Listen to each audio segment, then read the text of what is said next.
Hola, hola, buenos dias, mis pobres. It's Cinco de Mayo, and you better get your margarita mojo on. This is 647, right? This is 6 stories for you by 7 a.m., and the truth starts now.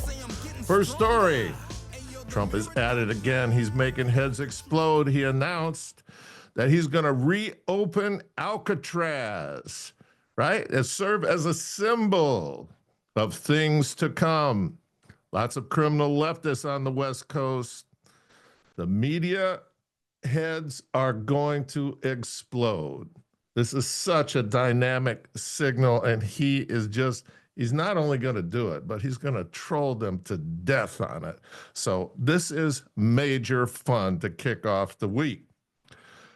All right, our second story is a Trump one, too. He offered over the weekend to send troops to Mexico to wipe out the cartels. Now, this is another popular liberal meme. They just can't get enough of Donald Trump.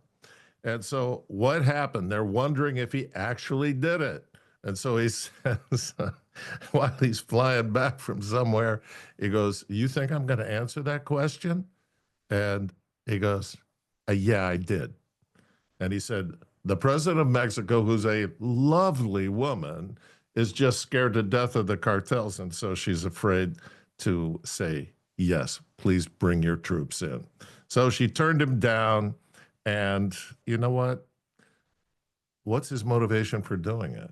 It's over 300,000 people who have died because of cartel activity in our country in the past year. That is so beyond unacceptable that it defies description.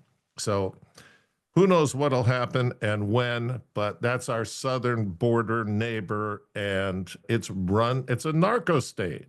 Okay, so honestly, we're going to take over Greenland. We should take over Mexico. Can you imagine the Donald Trump vacation playland that could be developed down there?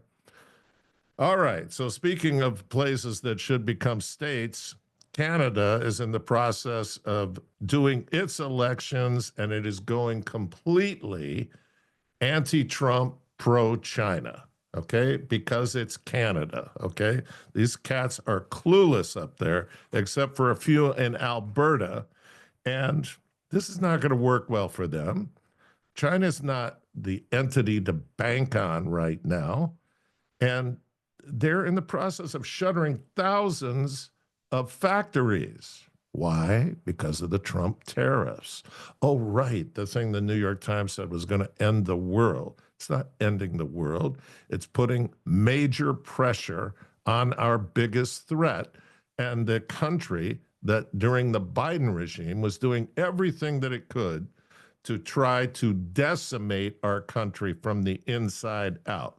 So they are feeling the pain already, and they're in a panic because they know they're in a free fall. They're operating at a 300% debt to GDP ratio, and that was before the tariffs kicked in. Now it's going to be even worse. So Canada, you are putting your bet on the wrong horse on that one. Okay, that was 3 stories, pretty fast. Here's 4. We're talking about China. China is trying to be a big player. Here's some information about China that's fresh off the presses. China's 6 biggest banks report a $1 billion profit drop.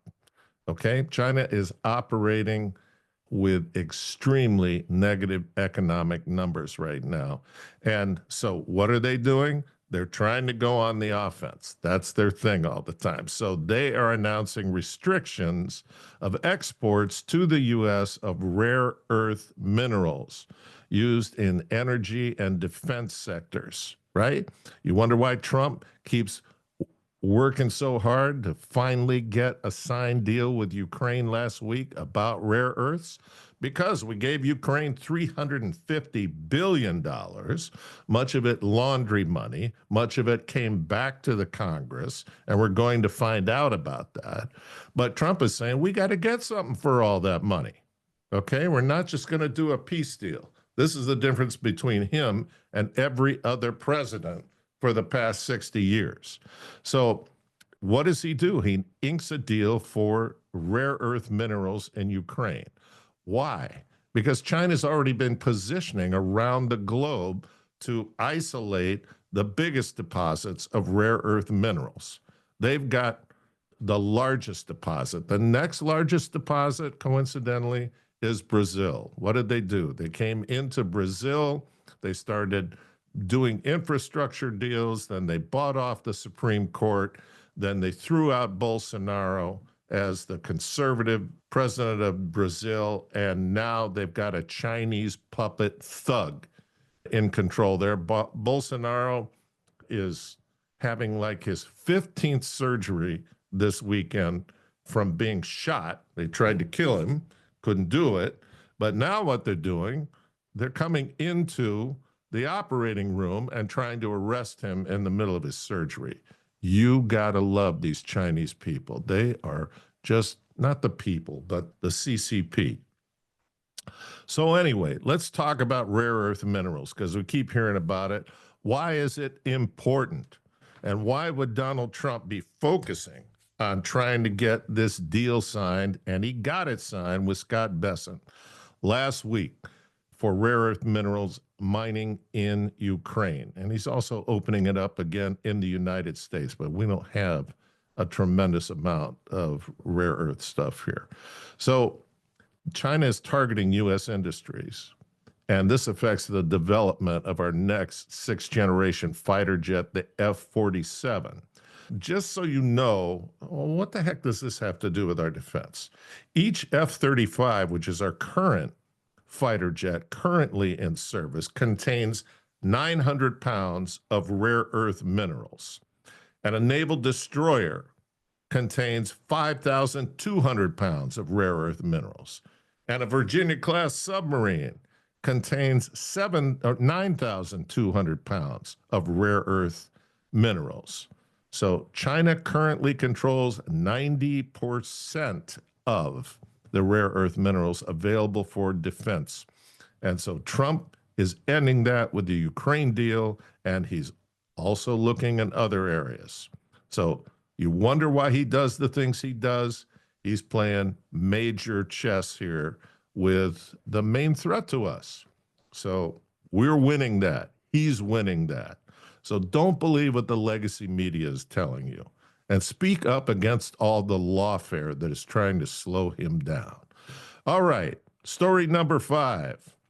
Air traffic controller at Newark sends a message to one of his friends saying, don't fly into this airport. It is totally not safe. There are not enough air traffic controllers, and bad things are happening. So most of the time, if you want to fly into New York City, especially if you're going to connect to somewhere else, people look for the least expensive flight, and the least expensive flight is normally to Newark. Okay, so don't go cheap and end up being a part of the next air disaster. Okay, stay away from Newark Airport until Sean Duffy has the chance to fix this thing, and he will fix this thing, but Newark hasn't been run well for a long time, okay? And so this needs to be taken care of. It's dangerous, and air traffic controllers need to be supported, not exploited. All right, final story this morning. What are you going to do with all this information? You are definitely going to be a smartass when you get to work this morning. The Department of Justice has reached an initial settlement with the family of Ashley Babbitt, right? They are going to pay that family $30 million.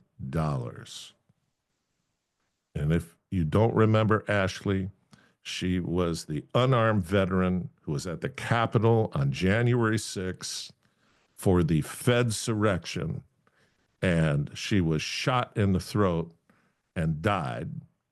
And it's just an appalling thing. And this is such a great day for her mom, and it's a great day for all kinds of people that were basically treated incredibly unfairly, like we're a communist country. 1,500 people jailed, lives ruined, tortured in a Washington, D.C. jail facility. And this officer that shot her, she's unarmed. What was the threat to her, to him, right? Michael Byrd, this guy was promoted and given several awards for this cowardly act against an unarmed veteran. But you know what? $30 million can't bring her back, but it's an acknowledgement that a great wrong was done. And it's only happening because Trump put his shoulder behind it. And guess what? It means more justice is coming. And that means it's going to be a great day in America. So have a great time at work today. Celebrate Cinco de Mayo tonight. And God bless you.